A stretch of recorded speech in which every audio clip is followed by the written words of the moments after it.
Let's talk about queer books for Pride Month. It is currently June, which means it is Pride Month, so I wanted to list some things that I've read that celebrate queer identity.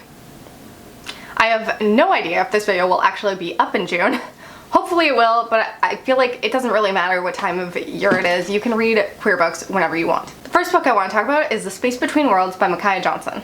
This is a sci-fi novel that takes place on our Earth, I believe, but a certain technology has been invented that allows people to travel to different Earths, different dimensions essentially, but the same Earth. It turns out that there are thousands of different dimensions and our Earth exists in every single one. We exist in every single one, but obviously there are different things that have happened based on people's different choices. Now this technology is owned by this one company, and this company sends out people onto these Earths in order to get information to bring back to their Earth. Now the problem with this is that you can only travel to a dimension in which you are currently dead in. So the more versions of you that die, the more valuable you are to this company. Because if you're dead on 700 different Earths, then that means you can travel to these 7 other different planets and come back with the information that they need. Now, our main character in this novel, she is kind of the most valuable traveler in this company because she is dead on almost every single Earth except for 7. And we kind of follow around as she travels to these different Earths and finds some complications. I loved so much about this book. I'm not necessarily a huge sci-fi reader, but this one just totally did it for me and made me more interested in reading more sci-fi. I love books that are about the different choices you make and how those affect yourself as well as the world around you.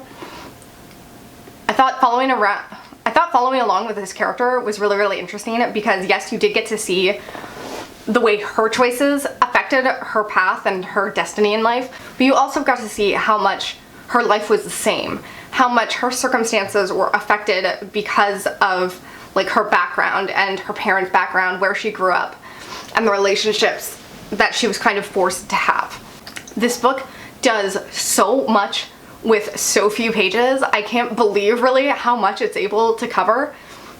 It is kind of a short book, and yet it packs a punch. It packs in so many storylines, so much world building, so many different like thoughts, and there's a lot of like philosophizing. There's a lot of like physical plot and different things going on, but there's also a lot of internal thoughts and just a lot of philosophy about the world around her and about identity and herself. There's a lot about class, there's a lot about toxic relationships, there's just so much covered. And in addition to all that, there is a will they, won't they, longing for, pining for a relationship at its center between the two female characters. There's a lot in that relationship about power dynamics and the different class structures, and as well as just like the way that she feels about herself because of how she's grown up. It was just a really great book overall that I would recommend at any time of year. The next book is Into the Drowning Deep by Mira. This is a book that's essentially about killer mermaids and the people who want to find them. The main character's sister went on a voyage to document these mermaids that they think they can find years ago and went missing. Now the main character is joining the second voyage for these mermaids because she wants to figure out what happened to her sister. This wasn't my favorite book overall, but I've seen a ton of people who love it, so I still wanted to recommend it. I personally found that the book was way too long and I thought it got really repetitive, but there were a lot of things that I enjoyed about it as well. I mean, just the 2 words, killer mermaids, really is what hooked me into this. I felt like a lot of the character work in this book didn't necessarily work for me, but 2 of the characters that actually really did work for me are the 2 females who end up in a relationship together, so that's why I still felt pretty good about putting this book on this list. They were by far the 2 most interesting characters. They meet on the ship and kind of have a little flirtation going on, but they're not necessarily sure if they like each other because it's all so new and they're on this like crazy voyage that's super intense and you know, they could die. I wanted to mix in some graphic novels as well. One of those is Hack Slash. This series is about Cassie and Vlad, who are a slasher hunting team. If you've ever seen a slasher movie like Friday the 13th, then you understand what a slasher is, and they specifically hunt those guys. So if you've ever seen the show Supernatural, it's very similar to that. They're not hunting paranormal people, although they are almost paranormal in a way, but they are specifically hunting slashers. Cassie's lived a very weird lifestyle because her mother was a slasher once, and so she's never really gotten to find herself or find her sexuality because she was a little bit too worried about other things at the time. I'm not sure if they ever necessarily label Cassie's sexuality in the series, but she does debate whether she's interested in people at all. She dates women, she dates men, and I thought that the storyline involving her sexuality was surprisingly well handled for such a ridiculous series. I overall love the series. I wish they would turn it into a show like Supernatural because I would watch the shit out of that. Her relationship with Vlad is like one of my favorite things ever, and if you're at all interested in horror movies, if you're a lover of them like I am, I think you'll love this one. The next book on this list is Magic for Liars by Sarah Gailey. Magic for Liars is about a murder at a magical school. The main character doesn't have magical abilities, and she's a little salty about it, but she eventually grew up into a PI, and now she's been hired to work at this school and figure out who the murderer is. The thing I loved about this book was sexual identity was just so casual. You know, I think coming of age tales are important and necessary, and I'm glad that they exist, but I think it's also important to show queer people just living their lives where it doesn't have to be a big deal, it's just part of who they are, and I think this book did a really good job of that. This book definitely gave me some like Jessica Jones vibe with the kind of badass angry female PI. It wasn't my favorite. I found the ending a bit anticlimactic, but overall I thought it was a fun read, and I think a lot of people would enjoy this. For a similar reason, I want to talk about the comic book Slam. Now this is a comic about a girl who decides to join a roller derby team. It really introduces you to the world of roller derby. There isn't that many issues out. I believe there's about 8, and I wish that there was more because I instantly fell in love with this world. I instantly fell in love with all the characters. In terms of the queer rep, the main character starts to crush on another girl on her team.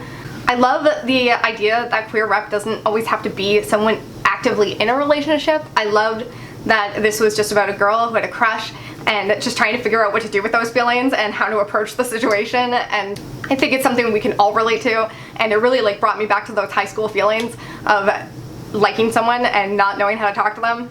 I thought this was just a really, really sweet, fun read. Hi, so it's clearly a different day. I did not finish the video I was filming for Pride. I just really didn't feel good during that video, so I kind of bailed, and now I'm back to finish it.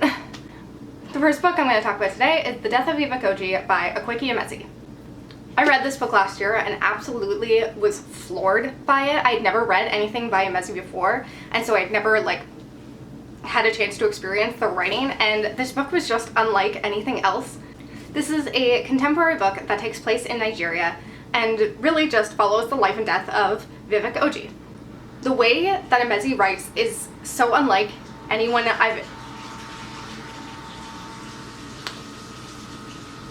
My dishwasher's going, I just realized. I'm hoping you can't hear that. Emezi writes really unlike anything I've ever experienced. I feel like they just break any conventional rules that there are in writing. I feel like I'm so used to the way authors play with time, you know, go and do flashbacks, and Emezi just has this way about their writing where it just flows without any sort of structure. Emezi's writing is very evocative. I feel like it really paints a picture of this time and place. I love the way that you get to really see who Vivek is through the eyes of everyone who loves them. And you get to see their personality really come out and bloom and watch them figure out who they are and come into themselves. And I feel like I've never seen it done so well as in this book, as the discovering and the flourishing of identity. I also feel like this book really showed how hard it is when you can't express who you are, when you can't be authentically yourself, and just how much of a toll it takes on your mental health. Vivek is slowly coming into his own, but he's also having to grapple with the fact that maybe his friends and family won't accept him for who he is. And I love the exploration of how your friends and family, the people who love you most, can fail you because they don't love you in the way that your soul needs. I think it explored really well the way that queer people often have to hide themselves because of their dangerous circumstances, whether it's their family or it's the community they live in.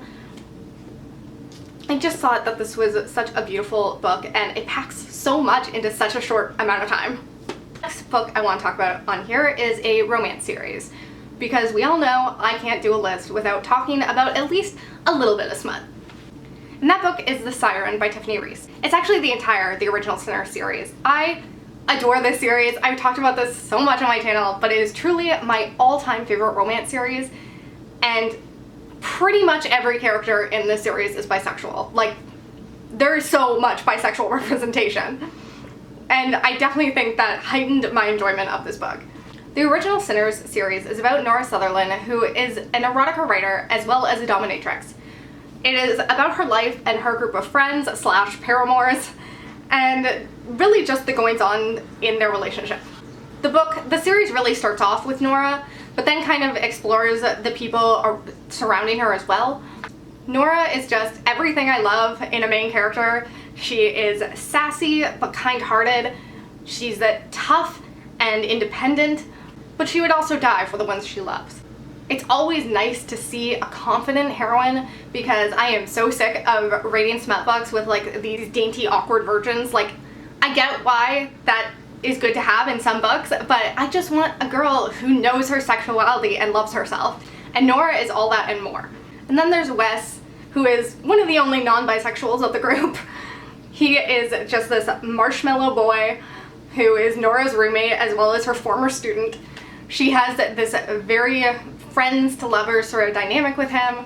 They have lovely witty banter together that I just adore. I love that she's kind of the aggressor or the pursuer in this relationship, but she's also very respectful of his boundaries and of his virtues and the things that he holds dear to his heart, because he definitely has very different values from her. Then you have Soren and Kingsley, who are both these bisexual men in Nora's life.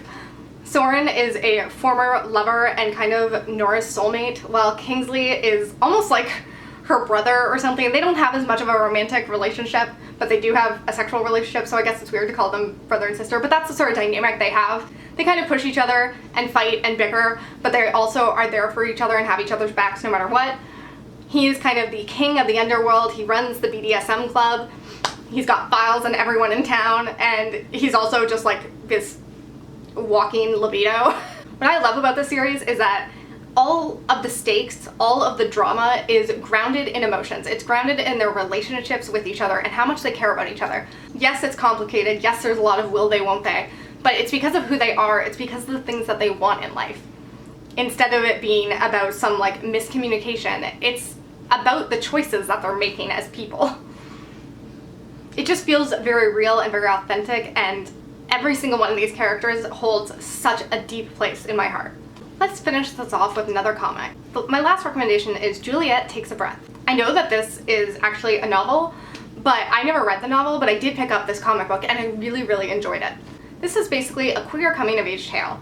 Juliet is just getting out of high school, and they are just trying to figure out like what they want to do with the rest of their life, and they apply for an internship with their hero, their idol, this feminist spokesperson, to be like their assistant or something.